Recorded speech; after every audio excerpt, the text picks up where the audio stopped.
కొందరు ఏం చేస్తూ ఉంటారంటే, అంటే మనం ఇంత రోడ్ మ్యాప్ చెప్పినాం కదా, సో ఇవంతా ఎందుకు N18 టూల్ యూజ్ చేసుకొని డ్రాగ్ అండ్ డ్రాప్ చేసుకోవచ్చు కదా, మనకు కావాల్సిన కస్టమైజ్డ్ టూల్ మనం డెవలప్ చేసుకోవచ్చు కదా, ఆటోమేషన్ చేసుకోవచ్చు అంటారు కదా.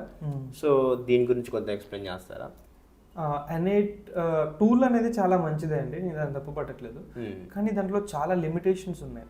ఏంటంటే మనము ఒక project, school project or engineering project చేయడం వేరు, రియల్ టైంలో మనం ప్రాజెక్ట్ చేసుకోవడం వేరు.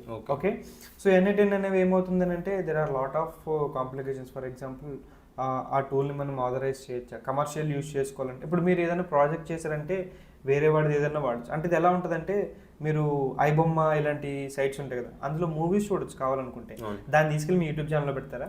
లేదు. అట్లాగే ఇక్కడ కూడా మనకి ఏంటంటే వాడుకోవడానికి చాలా వరకు ఫ్రీ ఉంటాయి, కానీ దాన్ని మనకి పర్మిషన్స్ ఇష్యూస్ కమర్షియల్ ఇవి చాలా ఉంటాయి. సరే, అది కూడా పక్కన పెట్టేస్తే దీంట్లో కస్టమైజేషన్ అనేది చాలా తక్కువ ఉంటుంది.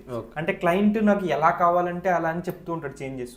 ఇప్పుడు N8 వాడితే మీకు కొన్ని బ్లాక్స్ ఉంటాయి, ఆ బ్లాక్స్లో ఏమేమైతే యాక్సెప్టబుల్ ఉంటాయో వాటిని మాత్రం మీరు యాక్సెస్ చేసుకోగలరు. అండ్ కొంతవరకు దాన్ని కస్టమైజ్ చేసుకోవచ్చు. కానీ ఫుల్లీ కస్టమైజ్గా నాకు ఎలా కావాలంటే అలా కావాలి, ఏ చేంజెస్ అయినా చేసుకుని ఎలాంటి ఫీచర్స్ అయినా యాడ్ చేసుకునేలా అంత ఫుల్ ఫెజ్డ్గా చేసుకోవాలంటే మాత్రం మీకు N8 అనేది అంత పనికిరాదు.